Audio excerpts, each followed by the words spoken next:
Hello friends, welcome back to my channel, and for those of you with me for the first time, I'm Melissa Reed and I'm a mixed media artist. So you see some collage papers in front of me here. I've pulled out a selection that I'm going to use in today's mixed media piece. I have also listened to your suggestions, and a lot of you would like to see me do videos on my most commonly used collage papers, and I have those coming out. There will be one next Friday, October 31st, and the following November 7th. So I have some things here. I've got some matte gel medium, some modeling paste, and an 8" by 8" cradled panel that I have used some Liquitex gesso on. What I'm thinking is putting some texture paste down on this board, letting it dry, and then going in with some different paints and inks and collage, and we're just going to see what we come up with. So that's kind of the idea that I'm starting with. So I'm just going to go in and basically, for starters, I just want to get the entire panel covered up because I don't know exactly what's going to be visible on the end product, but I know that I do want to have some little bits of this peeking through. So the best way to kind of make that happen is just to get everything covered, and then you don't have to worry about working around different pieces because whatever happens in the next step or steps of the design, there's going to be something down on that first layer for you already. I'm working with largely muted colors. I have some book pages that I had some either gel prints on, or I think those were actually maybe roll-off sheets or pickup sheets from stencils. I honestly can't remember, but I like to keep all of those because you can use them. And I have music sheets, like I may have said, and just some other random gel prints and things, but they're all kind of similar in tone. There is black paint on there, but I didn't want anything bright or colorful for this piece. It's all going to be pretty muted and these kinds of shades of maybe beiges and grays and that type of thing. So I'm going to just go ahead and get all of this collage down for this step.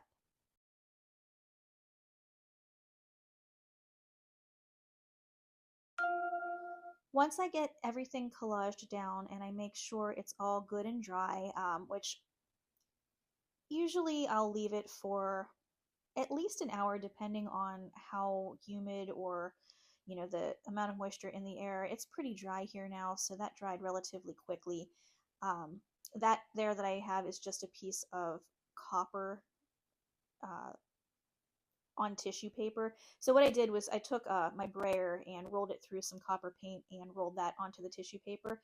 I like to do that because tissue paper is great to use as collage because it will kind of just melt into the background, so you just get like that overlay of color, but it's still very transparent so you can see what's going on underneath it. And that kind of fit along with the tones that I was using there. So I've got an off-white one there on the bottom right-hand corner that you can see. I did that the same way. I just made a cream color and rolled it onto some tissue paper as well. And I'm just going in and getting all of that down. So once that dried for an hour or so, I got some of my texture paste, modeling paste there. I believe that is the Artist Loft brand.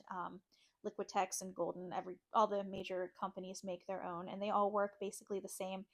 If you've never used this before, I like to think of it as like plaster, but for fine art and those substrates. Now you wouldn't want to use like regular joint compound or plaster because it will just crack off of the surface. This really doesn't do that. It's designed to work with acrylics. It is an acrylic medium, so once that's dry, it will be on that surface pretty permanently. I mean, you could, chip it off or pry it off if you really worked hard at it, but just in normal life, it's not going to have any problem just staying on that board. So I'm using a large offset spatula just to apply that. You could use a palette knife, or if you don't have any of that, an old gift card or credit card, or even a piece of cardstock or heavy paper, something like that. You just want to get that on there, and I'm just wiping off anything around the edges just so that there are no sharp bits when it's dry. Now that I let dry for a good long time. I think I let that go overnight because I kept touching it and it was still kind of damp to the touch. So once it did end up getting dry, I have in that little container there That is some Dollar Rowney Payne's Gray acrylic ink mixed with water. So it's just a little bit watered down. I sprayed the surface there with just some water, and then I'm applying some of that ink and letting it move around. This is Golden Fluid Acrylics Titan Buff. I really love the way those two colors work together. And again, I'm just applying a little bit more water, and while everything is wet, I'm just letting those colors move around. And you can see the texture really popping up from that modeling paste that I put on the surface. I'm just using my hand there to kind of fill in some spots that I wanted, and just going back and forth between the ink and the fluid acrylic paint until I get a nice color that I'm happy with.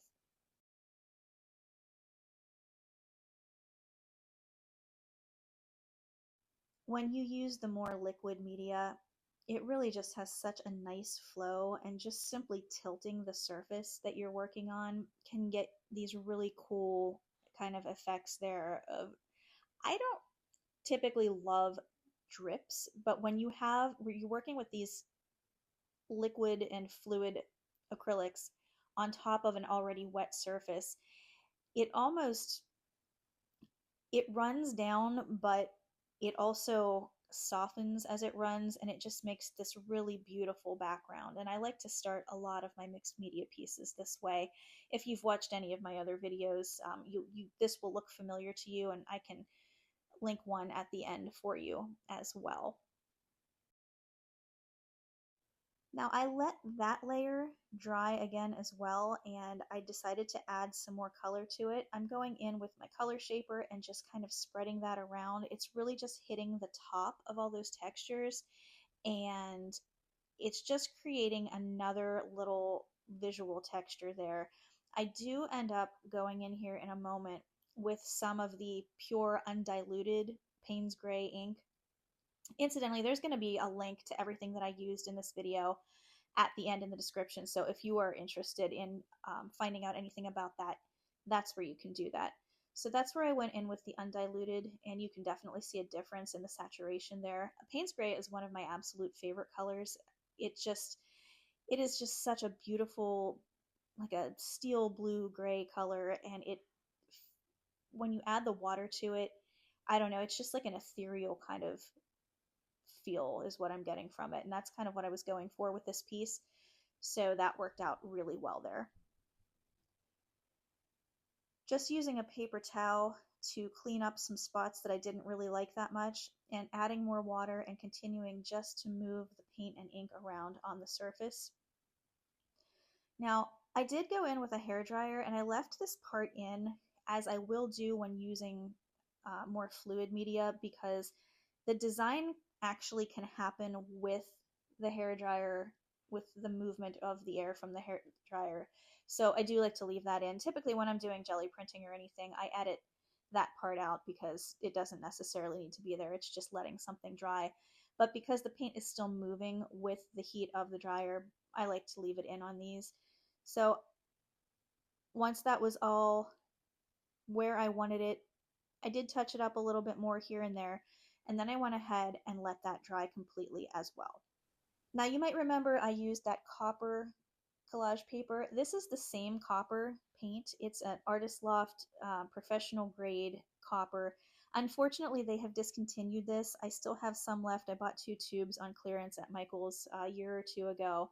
I really, really love it, but can't find it anymore. But I will find something similar for you that you can, if you're interested in that color, I will put a link to that in my description for you as well. And I'm taking my color shaper and just using that to touch the tops of all of those texture pieces. So it's really just catching the high points and not getting down into any of the crevices or anything. So it's almost like giving it an ethereal kind of glow. I keep saying that word, but this whole piece kind of feels that way to me. And that copper is just such a pretty addition. And because I used it in that collage paper underneath, it ties everything together a little bit as well. Then I decided that I wanted the middle part to be just a hair brighter than it was. So I'm mixing some titanium white and some azo gold together because that makes a lovely cream color. And since that was already kind of leaning towards a cream color in there anyway, this goes along with it, but does brighten it up in a couple of spots. And I'm doing this because I'm planning on doing some collage in the center, and I think I'm going to put some words in this one. That's something that I do in some of my work. If you've seen some of my earlier videos, again, I will attach one of those at the end for you to take a look at if you are interested. But that's what I'm doing here. I have some printed letters that I have there, and this is one of the techniques that I will be including in the video series on my most commonly used collage papers. I didn't include it here just for time's sake, but you can see I have all those little letters there that I printed out. I refer to these as like ransom note style letters, and I'm attaching those. They are printed on tissue paper again, so that they're essentially transparent, and I'm attaching those with some of my Liquitex matte medium, and they're going right down there. I have to be careful because they are tissue paper. They tend to blow away, and I just use my brush to pick them up because it's a lot easier than trying to use my hands with something that small. And that says Whisper Scream. If you can't read it on the screen there, you can see it much better in person. And I decided to add a little flower detail. And this is another one of my more commonly used collage papers, these printed flowers, which I will be going over in the video series as well. I wanted those roughly ripped out. I didn't want anything exact. I like the rough feel because it goes along with the look of the rest of the piece. And if you just hold your fingers very close together, you can actually get in as tight to tear those little pieces off as you want. I wanted some to have a little more of the black paint on them than the others. So I did that and got those all ready to go, and I'm going to adhere those down with some more of the matte medium as well. And you'll see me do that here in just a moment.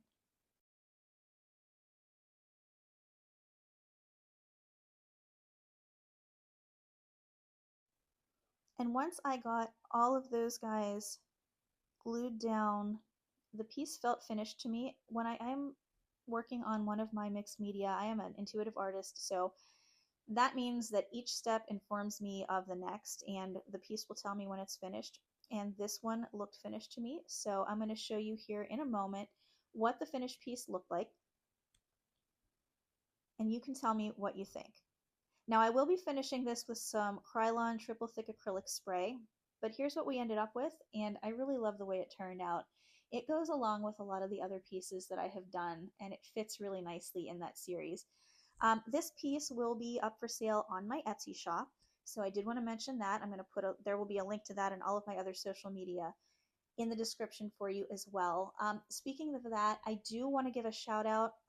One of you purchased me 3 coffees on my Buy Me a Coffee app last weekend, and I'm not going to mention a name because I don't know if that person wants their name mentioned, but I do want to say thank you so much. I truly appreciate you.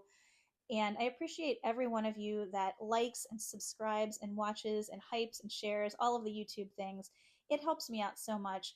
But hey, thank you all so much. And I look forward to coming back next week with my part 1 of my 2-part video series on my most commonly used collage papers. And I hope to see you then. Take care and have a great weekend.